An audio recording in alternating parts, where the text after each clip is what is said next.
बिस्मिल्लाहिर्रहमानिर्रहीम। अस्सलाम वालेकुम नाज़रीन, मैं हूँ आम शहरी आरिफ हमीद भट्टी। नाज़रीन, हस्बे ममूल आपके साथ ख़बरों के हाजिर हूँ। एक तरफ तो हमारे हमसाया मुल्क अफ़गानिस्तान में 40 साल बाद तवील जंग के बाद अमन आया और गैर मुल्की अफवाज वहाँ उनका इनकलाब मुमकिन हुआ, इसमें पाकिस्तान का कलीदी किरदार था। लेकिन इन हालात से देखते हुए हमारे सियासतदानों को चाहिए था कि जो इस वक्त के इशू हैं, मेन इशू बढ़ती हुई महंगाई, बेरोज़गारी, करप्शन और जिन पर करप्शन पे केस चल रहे हैं उनको सजाएं दिलाना। यकीनन अपोजिशन की इस बात में भी वजन है कि ये हुकूमती लोगों को स्पेयर किया जा रहा है। नैब को चाहिए कि वो तमाम केसों को चलाए, लेकिन जिनके खिलाफ केस चल रहे हैं उन्हें कोई बेगुनाह नहीं कह रहा, हुकूमत समेत खुद। नाज़रीन, वज़ीर आज़म इमरान खान साहब ने बहुत कोशिश की हमारी इंफॉर्मेशन के मुताबिक हालात बदलने की, इसमें उनकी एफर्ट्स की नेक नीति भी थी। लेकिन जब 25 जुलाई 2018 के इलेक्शन का नतीजा आया तो इमरान खान को बहुत मुश्किल से इत्तेहादियों के साथ मिलकर हुकूमत बनाना पड़ी। एहतसाब के से केस चलते रहे। आज जब मरियम नवाज साहिबा का केस अदालत इस्लामाबाद हाई कोर्ट में चल रहा था, तो इस दौरान एवनफील्ड केस में एक नया मोड़ आ गया। 3-3.5 साल केस चलने के बाद अचानक मरियम नवाज साहिबा ने कहा, मैं कुछ ऐसी एविडेंस अदालत में पेश करना चाहती हूं जिससे पाकिस्तान में भूचाल आ जाएगा। ये वो कौन सी ऐसी एविडेंस है जो ट्रायल के दौरान तो वो पेश ना कर सकी, अब हाई कोर्ट में अपील के दौरान करेंगी। एतजाज ऐसा सब कहते हैं ऐसी चीजें कंसीडर नहीं होती। नाज़रीन, आप जानते हैं इस वक्त पाकिस्तान में दुनिया पूरी की नजरें पाकिस्तान में हैं। क्या इमरान खान अपने 5 साला दौर में, जब ख़त्म होगा, अब 3 साल हुए हैं, अवाम से किए गए वादे पूरे कर सके हैं? क्या लूटा हुआ एहतसाब, यकीनन उन्होंने बासर और ताकतवर लोगों को गिरफ्तार करवाया लेकिन पैसा बरामद नहीं हुआ। इसके बरक्स हुकूमती केसों पे, शख्सियात पे जो केस थे वो उन्हें गिरफ्तार नहीं हो सके या वो बचते रहे। जबकि इमरान खान की सफ़ों में छुपे, जो मैं आपको खबर दे रहा हूँ, छुपे इमरान खान के साथ जो जमात में बाद में शामिल हुए, इमरान खान की जब हुकूमत बनने लगी, वो इमरान खान के लिए कहीं वक्त आने पर आस्तीन के साथ तो नहीं होंगे। इमरान खान से बहुत बहुत बड़ी गलतियां करवाई जा रही हैं। वो कुछ ऐसे फैसले कर रहे हैं जो उनके मिजाज और उनकी तबीयत से मुनासबत नहीं रखते। वो हमेशा इंसाफ की बात करते थे, करप्शन के खात्मे की करते थे। कभी तो अपोजिशन को गाली गलौज देना, हुकूमत और हुकूमत का अपोजिशन को देना आम है।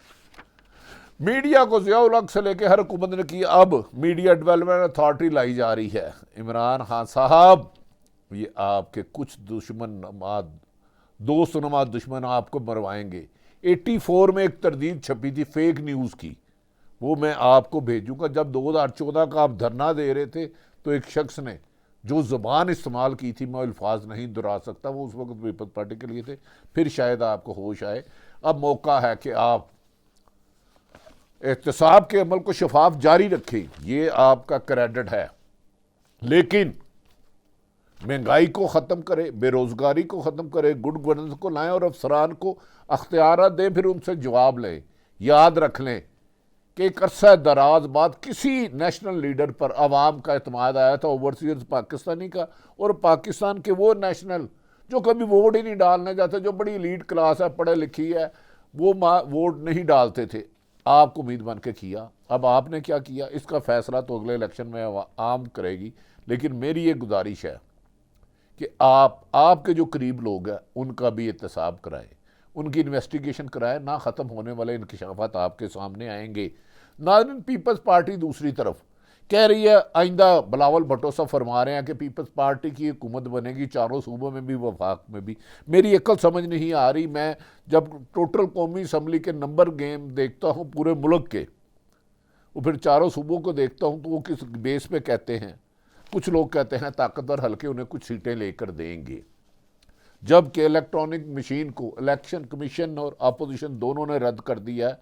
मुझे ये तवक्को नहीं कि अगले इलेक्शन वोटिंग से हो, क्योंकि सबसे बड़ी खामी थी कि इमरान खान सबको जब गाइड किया उसमें फिंगरप्रिंट ही नहीं थे, लिहाजा इस पर बहुत सारे सवाल और अपोजिशन अहद किए हुए इस पर पीडीएम बिखर गई है। लेकिन तमाम सियासी जमातें जो अपोजिशन में हैं वो इलेक्ट्रॉनिक वोटिंग के खिलाफ है और तवक्को की जा रही है नहीं होगी। और ये भी दावा अपोजिशन कर रही है कि वो ओवरसीज पाकिस्तानी को इमरान खान को वोट का हक नहीं देंगे, लेकिन इमरान खान पुरज़म लग रहे हैं कि वो वोट का हक भी देंगे, ओवरसीज पाकिस्तानियों को दिलाएंगे और इलेक्ट्रॉनिक रिफॉर्म दिलाएंगे। लेकिन आज एवनफील्ड रेफरेंस में अजीब ड्रामा लगा, तमाशा लगा। इस मुल्क में ताकतवरों के लिए कानून है ही नहीं, जब चाहते हैं ताकतवर कानून को पांव तले रौंदते हैं।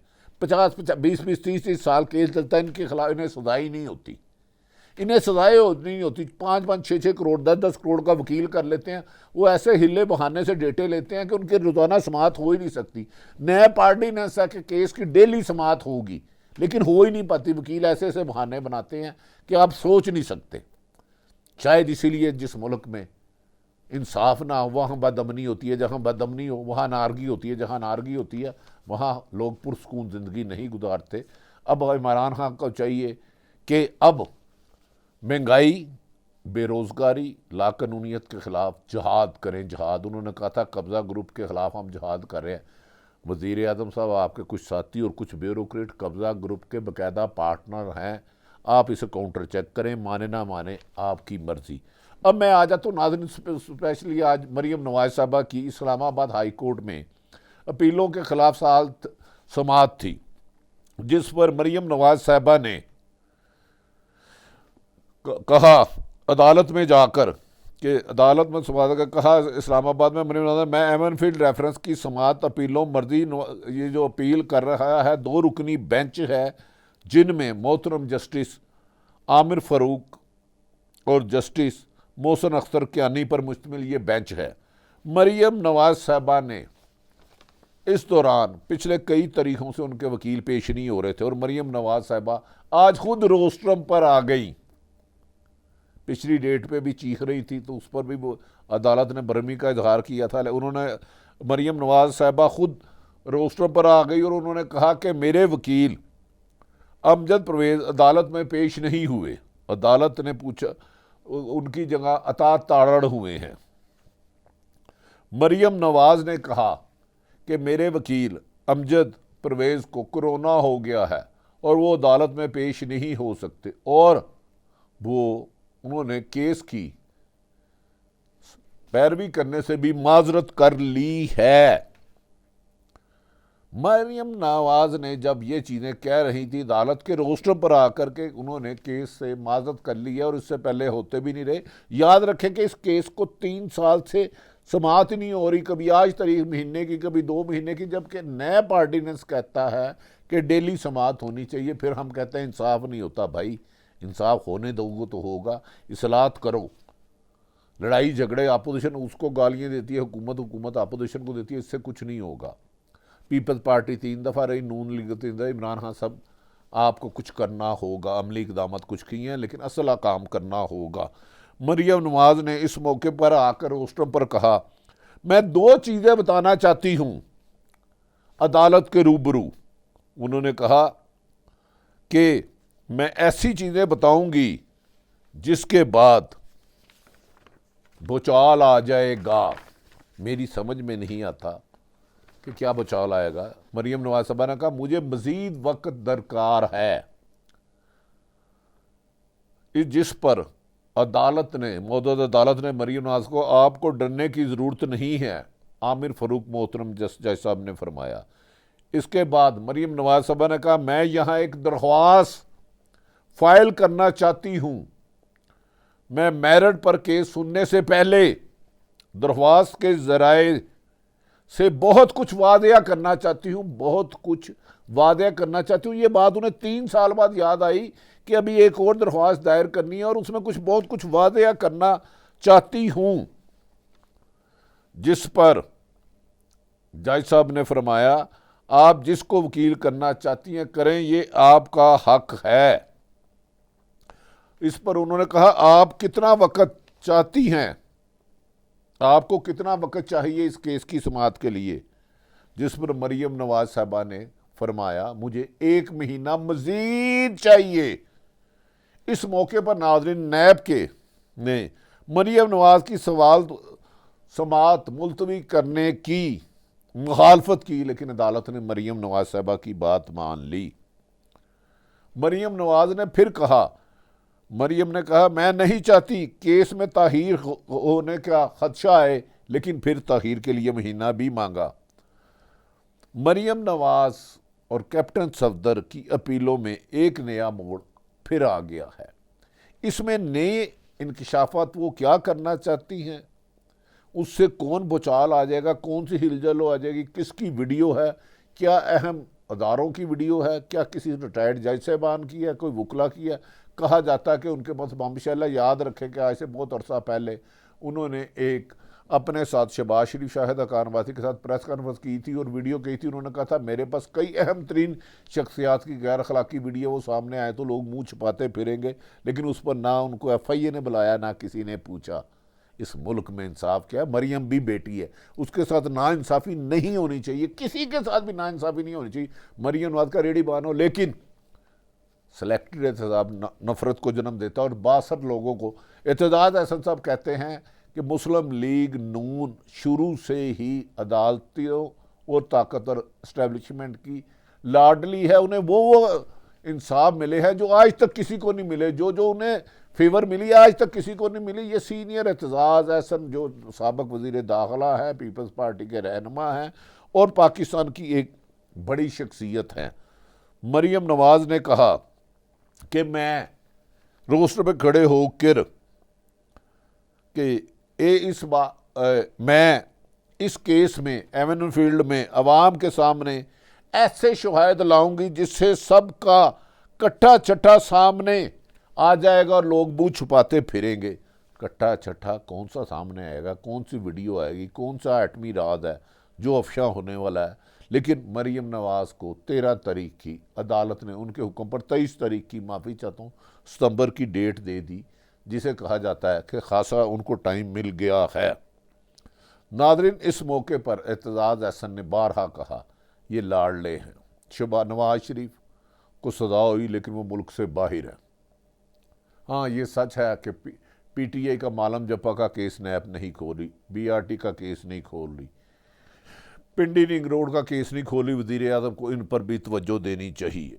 लेकिन ये क्या कानून है कि 3 दफ़ा मुल्क का वज़ीर आज़म रहने वाले साबिक़ वज़ीर आज़म नवाज शरीफ इलाज कराने के लिए 2 हफ्ते के लिए जाए और पाकिस्तान वापस ही ना आए, बोने 2 साल हो जाए, तो इस फिर जेलों के मुंह खोल दो, गरीबों को गिरफ्तार ना करो, 100 रुपये चोरी करने वालों को गिरफ्तार ना करो, अरबों रुपये खाने वालों को तो इजाज़त देते हो, उनको नवाजते हो, उनको हीरो बनाते हो। शर्म मगर हमको नहीं आती। नाज़रीन, मरियम नवाज जब बड़ी दिलचस्प सूरत हाल पैदा हो गई, जब इस्लामाबाद हाई कोर्ट से बाहर आई तो उन्होंने एक सवाल किसी ने किया गया, उन्होंने कहा गया कि आइंदा मुस्लिम लीग नून का वज़ीर आज़म शहबाज शरीफ होंगे, तो उन्होंने कहा यह सवाल कबल वक्त है और टाल गए। अपने सगे चचा जो मुस्लिम लीग नून के सदर हैं, उन्होंने उनको भी सदर मानने से, उनके वज़ीर आज़म के ऐलान बात करने से गुरेज किया और इस बात को टाल दिया। इस मौके पर एक सहाफ़ी ने सवाल किया कि चौधरी निसार ने कहा पीपल्स पार्टी अच्छी जमात है और वो बेहतरी भी ला सकती है, जिस पर मरियम नवाज ने कहा मैं इस पर कमेंट ही नहीं करना चाहती, वो इस काबिल ही नहीं है। लगता है कि मुस्लिम लीग नून में इख्तलाफात जो बंद कमरों में थे, भाइयों में या रिश्तेदारों में थे, अब पूरी जमात में खुल के सामने आ गए हैं और इसमें अब कोई इबहाम नहीं रहा। नाज़रीन, ये हैरत वाली बात है कि चौधरी निसार को भी नहीं मानती वो, और आने वाले वक्त में अगर नवाज शरीफ की नून लीग की हुकूमत आती है तो वो कहती है शहबाज शरीफ भी वज़ीर आज़म। अभी फ़ैसला नहीं हुआ, 3 साल बाद कौन से हक़ाइक़ सामने आएंगे, 23 सितंबर तक इसका इंतज़ार करते हैं। उसको एतजाज अहसन ने ताहीरी हरबे इस्तेमाल कहा है और कहा है कि PDM मुस्लिम लीग नून हमेशा लाडली रही है। मरियम नवाज ने नाज़रीन दूसरी तरफ मोहम्मद ज़ुबैर मुस्लिम लीग नून के सीनियर रमाना का नैब पॉलिटिकल इंजीनियरिंग करते आ रही हैं और हमें इंतकाम का निशाना बना रहे हैं, हम इनसे मुकाबला करेंगे। छोटी छोटी दूसरी तरफ बातें बता दूं, दूसरी तरफ मोहम्मद ज़ुबैर ने नून लीग के रहनुमा का मुस्लिम लीग नून में थोड़ी बहुत ही कन्फ्यूज़न है लेकिन दूर हो जाएगी, बज़ाहिर ये नवाज शरीफ और मरीम के कैंप के लगते हैं। दूसरी तरफ नाज़रीन बिलावल भुट्टो जरदारी इस वक्त धुआंधार दौरे कर रहे हैं। बज़ाहिर पीपल्स पार्टी सिर्फ और सिर्फ सिंध तक महदूद रह गई है, लेकिन वो दौरे करते हुए दावा कर रहे हैं कि वो पीपल्स पार्टी आइंदा चारों सूबों में और वफाक में हुकूमत बनाएगी और जियाला ही वज़ीर आज़म होगा, चारों सूबों के वज़ीर आला होंगे। बज़ाहिर ऐसे हालात नहीं हैं। दूसरी तरफ मुस्लिम लीग PTI में भी इख्तलाफात बढ़ते जा रहे हैं। इमरान खान को उनके नादान दोस्त नुमा दुश्मनों ने कहा कि चौधरी सरवर अलीम खां और जहांगीर तरीन मिल के एक और सियासी जमात पंजाब में बना रहे हैं। हमारी इतलात के मुताबिक ऐसी कोई बात नहीं। क्या कहीं ऐसा तो नहीं एक नवाज शरीफ जो अपोजिशन से अकेला तनहा लड़ रहा है, 11 जमाता PDM को उसने नाकाम किया, अब उसकी जमात के कुछ लोग उसके खिलाफ साजिशें कर रहे हैं। वज़ीर आज़म इमरान खान को इससे बाखबर रहना होगा। जो दूसरी जमातों से इमरान खान के पास हाथ आए हैं वो उनके लिए ख़तरात बनते जा रहे हैं और बाद ब्यूरोक्रेट उनको नुकसान पहुँचाने की कोशिश कर रहे हैं। नाज़रीन, दूसरी तरफ असल इशू मसला ये है कि हमारी हुकूमत और अपोजिशन जमातें, जो नहायत अफसोस से मुझे कहना पड़ता है कि इस मुल्क का जो असल इशू थे, जो इस मुल्क की असल मुश्किलात थी, यानी कि महंगाई का खात्मा, करप्शन का खात्मा, बेरोज़गारी का खात्मा, लाकानूनियत का खात्मा, उस पर बैठ के हुकूमत और अपोजिशन मिल के इस्लाहत लाती और लोगों को इंसाफ मुहैया करती। लेकिन इसकी बजाय हुकूमत अपोजिशन को गिरफ्तार कराने और अपोजिशन हुकूमत को गाली गलोच देने, करप्ट के ताने देने पर लगी हुई है और आवाम की फलाह बहबूद से दोनों ही दूर लगते हैं। नादरीन, ये भी कहा जा रहा है कि पंजाब में 7 चीफ सेक्रेटरी तब्दील कर ली और 5 IG, लेकिन बेहतरी नहीं आ रही। अब देखना यह है कि वज़ीर आज़म इमरान खान साहब आने वाले 2 सालों में किस तेज़ी से अपनी हुकूमत के बारे में जो खदशात हैं उनको दूर करके अवाम की इस्लाहत के लिए कौन कौन से काम करते हैं। अब हमारी भी एक गुजारिश है अपोजिशन और हुकूमत दोनों से कि खुदा के लिए अब हुकूमत के अब महंगाई, बेरोज़गारी, लाकानूनियत, करप्शन, तालीम, सेहत, इंसाफ, रोज़गार की सहूलत के लिए हुकूमत और अपोजिशन इकट्ठे होकर काम करें। बाकी एक दूसरे के खिलाफ सियासी मुखालफत जितनी मर्जी करते न करें। दूसरी तरफ वज़ीर आज़म इमरान खान साहब मीडिया डेवलपमेंट अथॉरिटी के ज़रिए जो आपके ज़रिए सहाफ़त पर कदगन लगाना चाहता है वो एमको की जन्नत में है। फ़ेक न्यूज़ क्या होती है इसको बताऊँगा। 2014 में आपके बारे में एक फ़ेक न्यूज़ लगाई गई थी और उसका एक्सप्रेस ट्रिब्यून ने आधे पेज की तरदीद छापी थी। पहले रिकॉर्ड चेक करें, सियासतदानों ने अवाम के साथ कितने झूठे वादे किए और फेक न्यूज़ कितनी सहाफ़ियों ने दी। जितने भी फेक न्यूज़ दी सारे सहाफ़ियों के खिलाफ सज़ा दें और आइंदा भी दें। सहाफ़त को किसी भी कानून और एहतसाब से बाला नहीं होना चाहिए। ये इसी से पाकिस्तान की तरक्की और इसी में सहाफ़त की इज़्ज़त है। सहाफ़ी करप्ट होगा तो उसका मुँह काला करके उसे सज़ा दी जाए। सच कहना सहाफ़त का काम है। नादरीन, लेकिन आखिरी खबर आने तक अमेरिका ने फिर अपनी चालें चलने से बाद नहीं आया। अफ़गानिस्तान में जो अवाम हुकूमत की कंसेंसस तमाम स्टेक होल्डरों की मर्ज़ी से हुकूमत बनाई गई थी, अमेरिका के एंथोनी बिल्कन ने फिर कहा, एतराज़ कर दिया कि अमेरिका ने जो बुरी हुकूमत बनाई है वो हमारी ख्वाहिश के मुताबिक नहीं। 20 साल उनको जुल्म व सितम ढाते रहे। अब बुरी हुकूमत में भी अमेरिका के एंथोनी बिल्कन उन पर इल्ज़ाम लगाते हैं। नाज़रीन, इस तरह नहीं होगा। देखते हैं कि आने वाले दिनों में पाकिस्तान के सियासतदान गुत्थम गुत्था होते हैं या आवाम की फलाह बहबूद के लिए काम करते हैं। अगर आरिफ हमीद भट्टी का यूट्यूब चैनल आप पसंद है इसे सब्सक्राइब करें। अपने इर्द गिर्द रहने वाले की खुशियों का ख्याल रखें। पाकिस्तान जिंदाबाद।